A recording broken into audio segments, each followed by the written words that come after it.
Through our PIs right now, we do have some evidence that Kim Porter may have been poisoned and murdered. The conversation regarding Kim Porter continues. More discussion over her death and the accusation that there wasn't a proper investigation.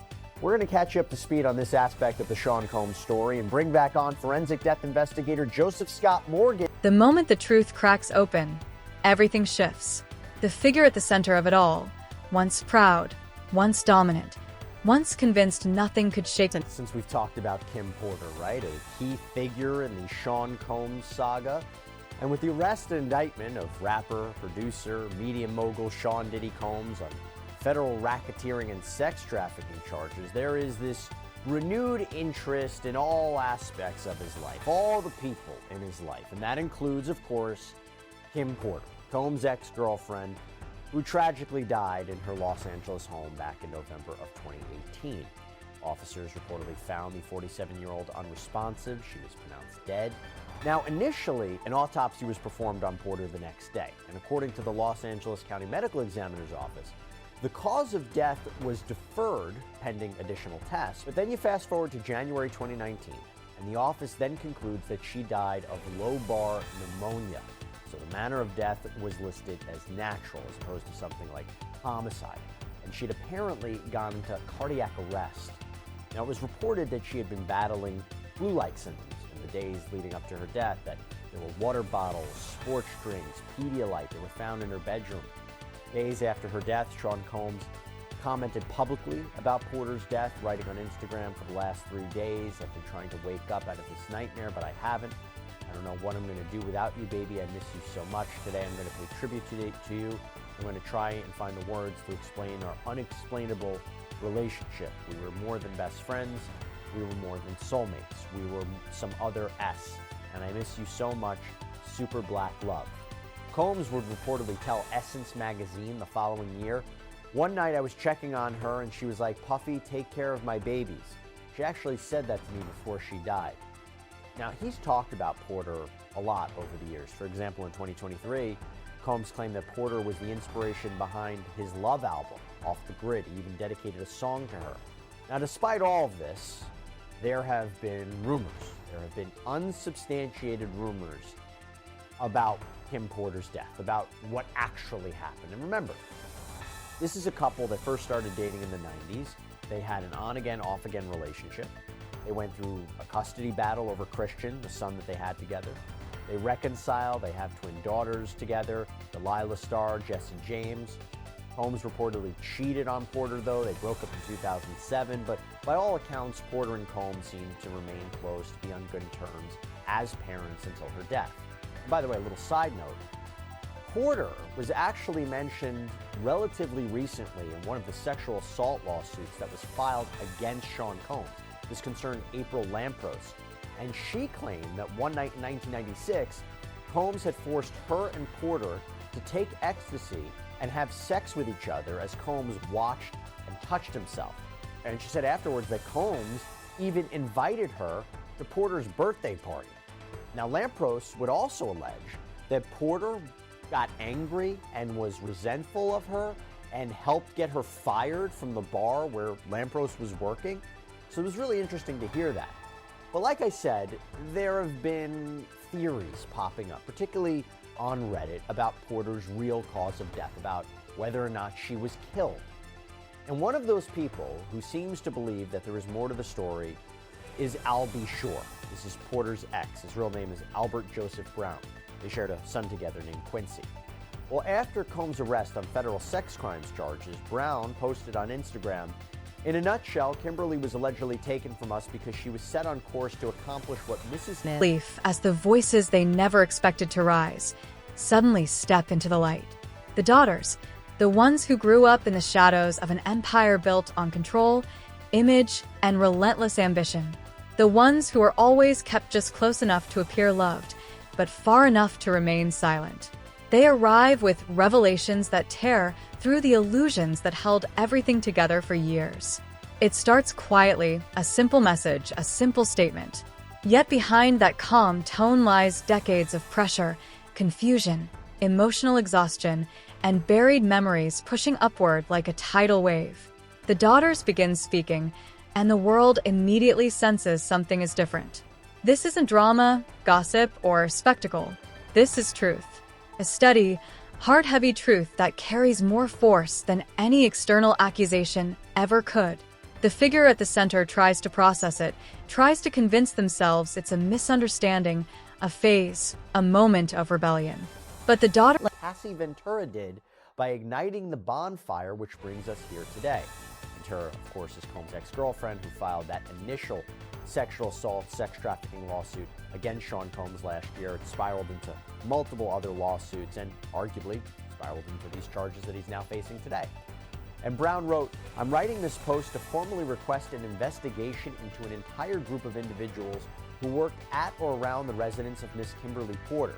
And he called her death a tragic murder. Now, interestingly, there are reports that Al B. Shore has even taken more security measures after asking for an investigation. In fact, he was presented an award at the American Liver Foundation's National Legacy Gala in New York. And in his speech, he says, "We even have Homeland Security in the building. Detective Jackson, good to see you." Not entirely sure what he's talking about, what he's referencing, but considering it was Homeland Security that raided Sean Combs' properties in LA and Miami and collected all that evidence that federal prosecutors are now using in their criminal case against him, interesting comment to make. Now, Gene Deal, this is Combs' former bodyguard, spoke on the Art of Deal podcast about this, and he said, "You got to realize, man, Kim's death wasn't even investigated." He went on to say, "How is it that there was no electronic products or gadgets around Kim? Be her laptop missing, her cell phone's missing, everything is missing, that she could get in touch with her little girls if they're not at home, or her friends or family. All that's missing. How is it that? All that's missing. How is it that?" The detectives didn't even examine Porter's body where she passed away. And Deal emphasized, if that is true, that case needs to be reopened. And also in regards to the idea that she got a massage right before her death, he also said, who gives somebody a massage when they get pneumonia? Deal also apparently took issue with the alleged timing of buying her gold casket. He said, how you order a gold casket 2 months before somebody dies. And he even addressed Al B. Shore beefing up his security. Al ain't no fool. He's smart by getting extra security. Now, with all of this as a backdrop, the last time we talked about Kim Porter on Sidebar is when a book was published on Amazon. It was entitled Kim's Lost Words, A Journey for Justice from the Other Side. It is allegedly a memoir from Kim Porter herself detailing her relationship with Sean Combs, but it reportedly contains typos, shocking claims, some are saying even inaccurate statements. In fact, Quincy Brown, Christian, Jesse Delilah Combs, they wrote in a joint statement on Instagram, "We have seen so many hurtful and false rumors circulating about our parents, Kim Porter and Sean Combs' relationship, as well as about our mom's tragic passing, that we feel the need to speak out. Claims that our mom wrote a book are simply untrue. She did not. And anyone claiming to have a manuscript is misrepresenting themselves." And by the way, even Combs authorized his attorney Erica Wolf to release a statement on his behalf regarding the new book, stating, "The Kim Porter memoir is fake. It is also offensive, a shameless attempt to profit from tragedy. Chris Todd has no respect for Miss Porter or her family, who deserve better. Unlike the fabrications in his sickening memoir, it is an established fact that Miss Porter died of natural causes. May she rest in peace." And Al B. Shore reportedly sent a cease and desist letter to Amazon as well. And Chris Todd, by the way, he's the author. And when we say memoir, we have to be clear here. There's no information verifying that Porter actually authored these writings or authorized a book to be written by her or anybody else at any point. And even the author really couldn't confirm whether these are actually Porter's words or not, but he seems to believe it's true, claiming that Porter created the information herself on a flash drive, which Todd says she gave to her friends prior to her death. Again, her family, loved ones deny that. Like a storm from the inside, a life where every day revolved around presenting an image that never matched the emotional reality behind closed doors. They speak of a house that looked like luxury, but felt like a fortress. The kind of place where silence echoed louder than conversations, where every step felt monitored, where every expression mattered, where they learned to read the atmosphere before they learned to read books. Growing up, they always sensed something was off, something hidden, something masked by power, wealth, and control. But they were too young to understand it, too sheltered to question it, too afraid to challenge it. As they grew older, the pieces began to click together. The coldness they felt, the distance, the emotional absence, the unpredictable shifts in mood, the constant pressure to live up to a reputation they never asked for. They weren't raised to be themselves. They were raised to be extensions of someone else's image, trained to smile. But either way, interesting to think about. And I sat down with Chris Todd to talk about this, and this is some of what he had to say. Through our PIs right now, we do have some evidence that Kim Porter may have been poisoned and murdered. We need to listen to the people that are online, even these online sleuths, the bloggers. A lot of information comes out from this kind of community, and there's talk of toxins being in her system at first. It was called deferred at first, then it was changed. It's disturbing. It's dark, it's sad. This is an abused woman telling her story. When I first read the whole thing, I only had a couple pages at first. Now, as for the tapes, I've been told that I can have access to the tapes. What are the tapes? First start there. What tapes are you talking about? The big ones. You're talking about sex tapes. Yeah, but with very famous people. Okay, so talk to us about what you were told about the tapes. That if I pass the test, they trust me, I will be the one to do it. Who's they? The sources and the people around the community of Kim and Diddy. And I should tell you that after our interview, Amazon responded to all of this blowback by removing Chris Todd's book from its store. So with all of that in mind, let's revisit this, shall we? I want to bring in forensic death investigator from Jacksonville State University, Joseph Scott Morgan, host of the Body Bags podcast. I encourage everybody to check it out. Who doesn't want to hear the soothing voice of Joseph Scott Morgan for a prolonged period of time? And by the way, we're very lucky because Joseph told us that this is the first recording he is doing from his new studio. And gosh, Joseph, you look phenomenal. Well, thank you, Jesse. It's good to hear that from you. A person so stylish as yourself, and with the world's best hair, of course. Wow, that's very kind. Unlike mine, that is graying and not thinning, but it's gray nonetheless. But thanks for having me on. It's always a pleasure. Well, thank you. Thank you, buddy. I appreciate it. So listen, I'm happy to have you on. We had you on months ago talking about this. There have been these kind of interesting developments since we last spoke. First, if you could just tell us, again, let's set the stage. Do you have any reason to believe that Kim Porter did not die of lobar pneumonia, and whether Porter could have been poisoned in a way to mimic those symptoms? Wow, that's a very highly sophisticated premise. I think putting out that she could have been poisoned in some way, certainly something that would be undetectable. What I can tell you is that there was quite a bit of pathology with her autopsy. And, you know, you'd mentioned just a moment ago that she had died of lobar pneumonia. For folks that don't know, just a brief little primer here. Our lungs are comprised of lobes, okay? So hence lobar pneumonia. The right lung has 3 lobes. The left lung has 2, all right? And the reason you have 2 is on the left is because the heart takes up the space. It kind of overlies the lung on that side. Now, her lungs, just so that I have the numbers right. First, they were told were important for the public eye. Times when they were dressed up and posed like ornaments instead of treated like children.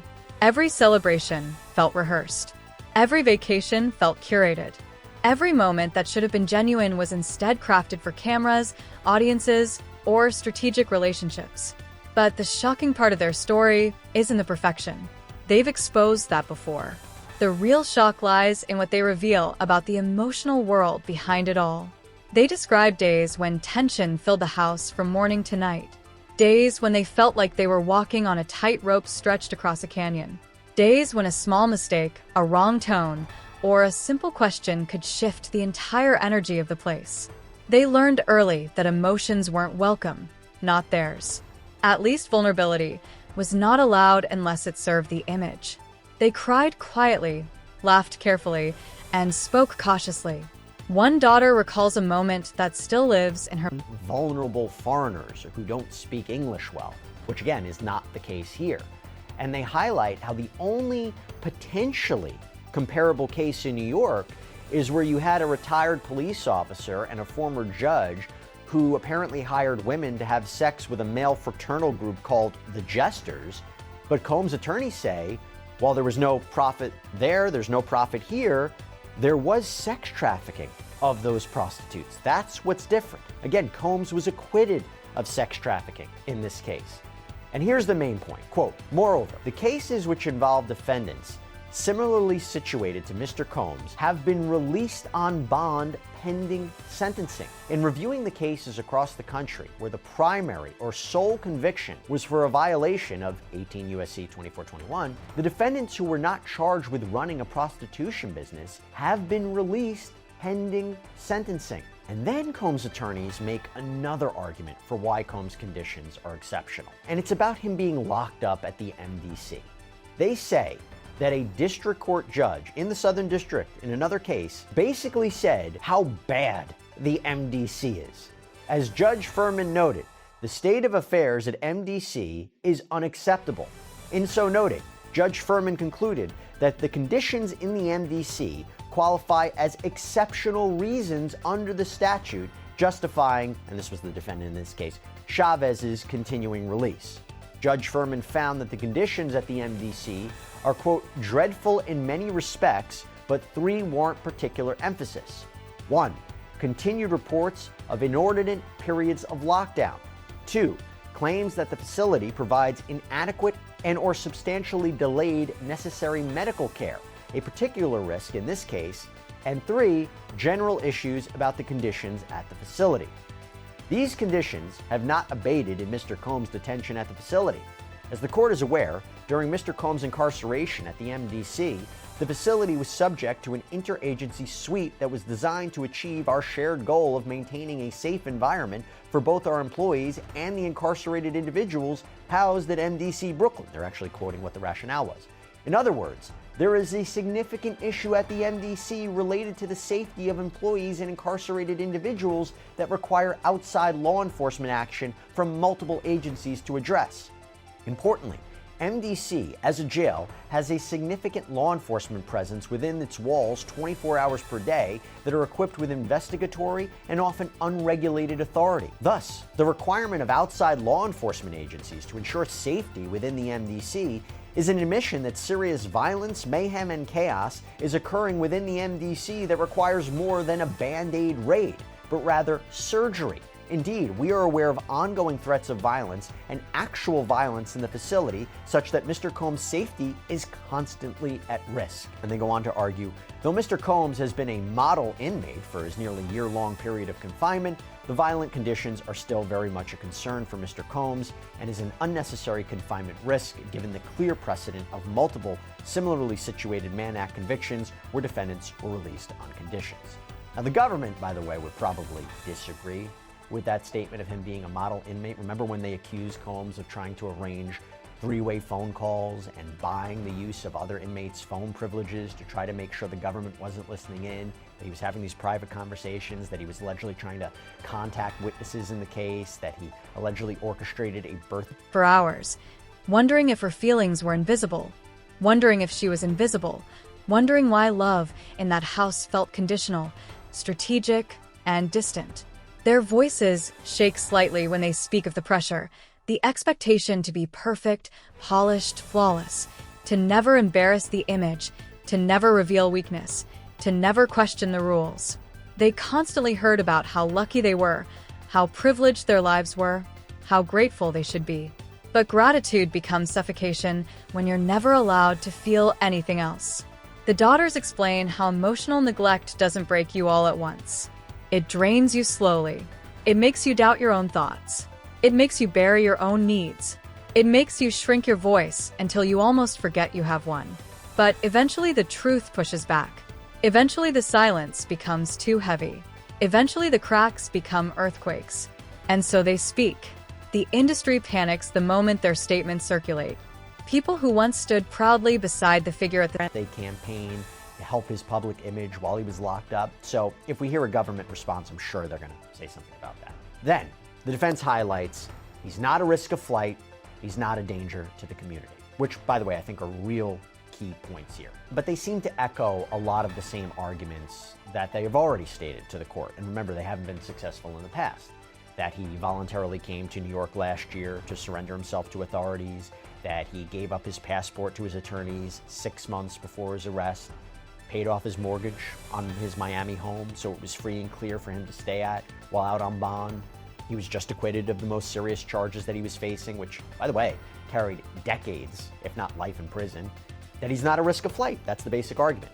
Now, when it comes to the danger argument, that is key. Why? Judge Subramanian had said after the verdict that the reason he was denying bail was because of Combs' violence, that his own attorneys admitted he was violent during the course of the trial.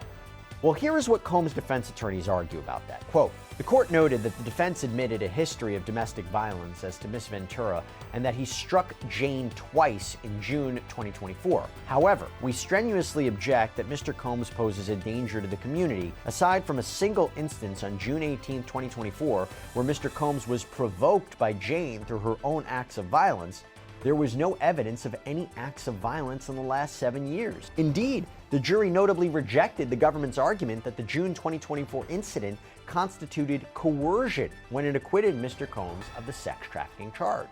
Also, prior to his arrest in this case, Mr. Combs enrolled in a domestic violence program in which he participated until he was arrested and incarcerated in connection with this case. If released on conditions, Sean Combs will not be violent to anyone. As we said in court, this jury gave him his life back, and he will not squander his second chance at life, nor would he do anything to further jeopardize his 7 children not having a father and 4 of his children not having a parent at all. The court can fashion any set of conditions, and Mr. Combs will abide by any condition to make the court comfortable that Mr. Combs will not be violent toward any person. And that is when they propose the following bail package. That Combs will sign a $50 million bond secured by his home in Miami, that the bond will be co-signed by 3 financially responsible people, that Combs will reside in his home in Miami, that his travel will be limited to the Southern District of Florida, the Southern District of New York for attorney meetings, as well as airports that are necessary to travel between the two, that he will be placed under the express supervision of the U.S. Pretrial Services Agency, that he will report to that agency as directed, that his passport will be surrendered to pretrial services, that he shall not apply for any other passport, and they even highlight that the court can add other conditions too. Home detention, private security approved by the court, mental health treatment. He'll agree to it all.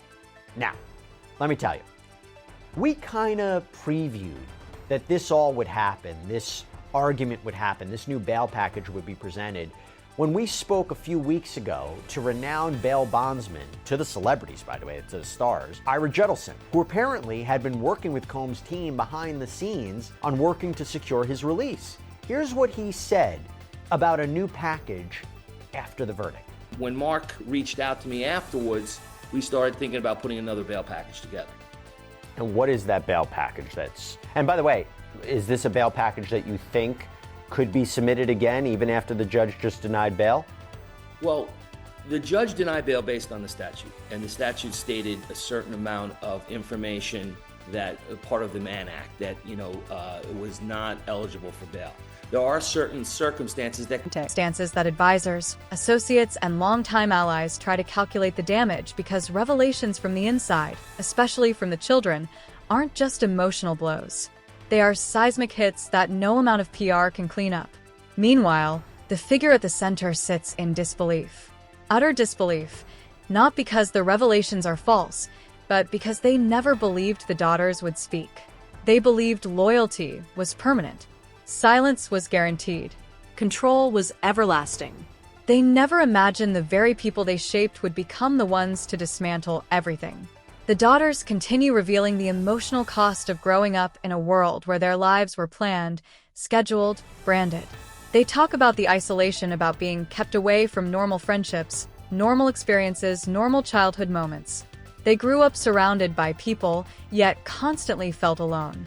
They lived in a house full of everything except freedom.